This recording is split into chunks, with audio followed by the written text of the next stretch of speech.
Ribuan warga dari berbagai daerah menyaksikan tradisi unik Perang Meriam Karbit di Kabupaten Pidi. Kegiatan ini merupakan tradisi sejak turun-temurun dalam menyemarakan Hari Raya Idul Fitri setiap tahunnya. Ribuan warga dari berbagai daerah hadir untuk menyaksikan tradisi unik membakar meriam karbit di Kecamatan Indrajaya, Kabupaten Pidi. Kegiatan ini merupakan tradisi unik sejak turun-temurun di Kabupaten Pidi saat Hari Raya Idul Fitri.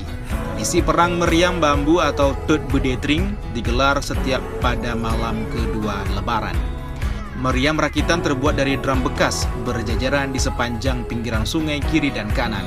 Meriam ini nantinya akan dibakar bersautan. Menurut warga Pidi, kegiatan ini memiliki sejarah tersendiri dan bukan hanya untuk senang-senang semata.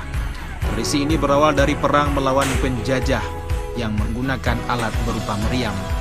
Untuk keberlangsungan tradisi ini, dana terkumpul dari warga maupun pemuda rantauan yang pulang ke daerah saat Lebaran.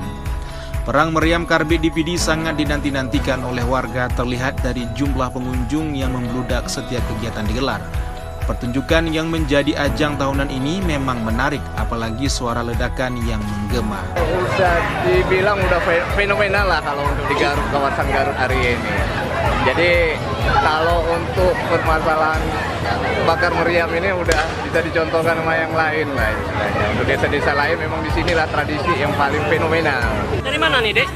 Dari Garut. Apakah Anda terkejut dengan suara meriam? Sudah biasa. Sudah biasa.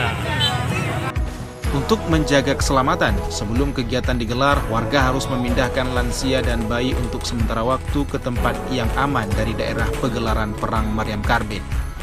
Bakar meriam karbit ini dimulai setelah salat Isya hingga menjelang subuh. Dari Kabupaten Pidi, Jamal Bangwa, iNews melaporkan.